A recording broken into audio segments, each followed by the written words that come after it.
David Seymour. Well, thank you, Mr Speaker. I rise on behalf of the ACT Party in opposition to the Residential Tenancies Safe and Secure Rentals Amendment Bill. But I have to say I have considerable sympathy with the intentions of the member who brought the bill and the problem that she is attacking. Because the fact of the matter is that we have people in New Zealand who are finding themselves tenants in a landlord's market. People trying to rent property in a marketplace where there just is not enough property to rent. And that leads to increasing rents and insufficient choice of stock for those tenants to rent.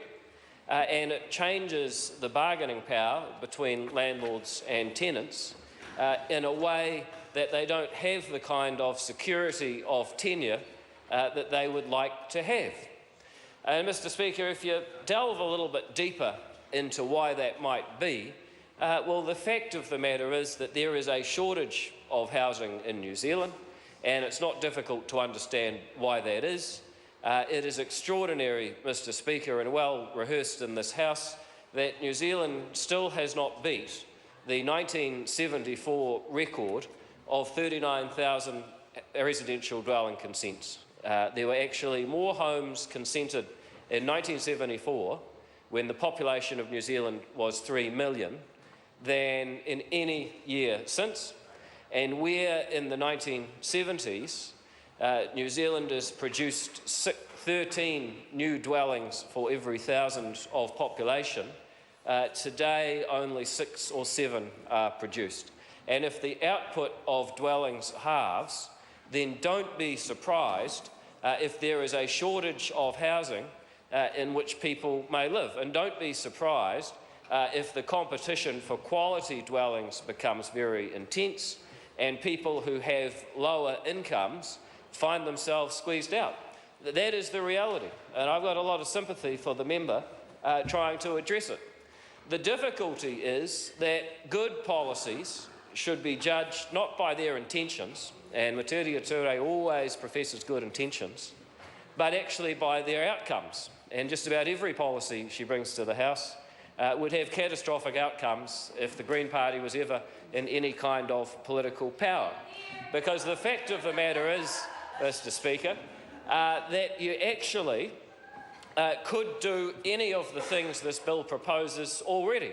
There is nothing to stop a landlord and a tenant signing a contract that says there will be no rent increases more frequently than every 12 months, and that the calculation of that rent increase will be on some pre-agreed formula. There's nothing to stop tenants and landlords contracting out of the 42-day allowance for vacation of a house if that is what they wanted to do.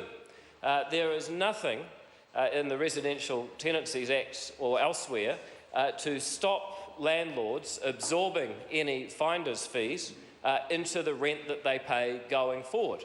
This bill doesn't allow anyone to do anything that they couldn't already do if they wanted to. But the only way that you're going to get those sorts of provisions is actually to build more homes so that there are more landlords looking for tenants than tenants looking for landlords, and it becomes a landlord's market.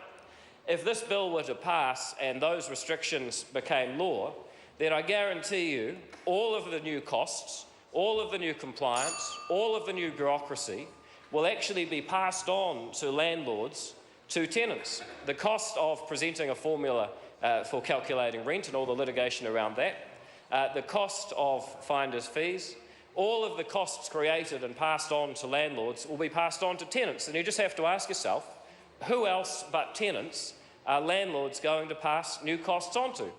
So the Green Party produces a bill that fails to address the real problem, which is a real problem in New Zealand, which is a shortage of housing and a low output of new homes under our current regulatory and infrastructure funding policies, and then produces a policy that doesn't allow anything new to happen, but forces tenants and landlords to do things that they wouldn't otherwise choose to do, creating additional expense which will be passed on to tenants, helping precisely the people, precisely the people the Green Party sought to help.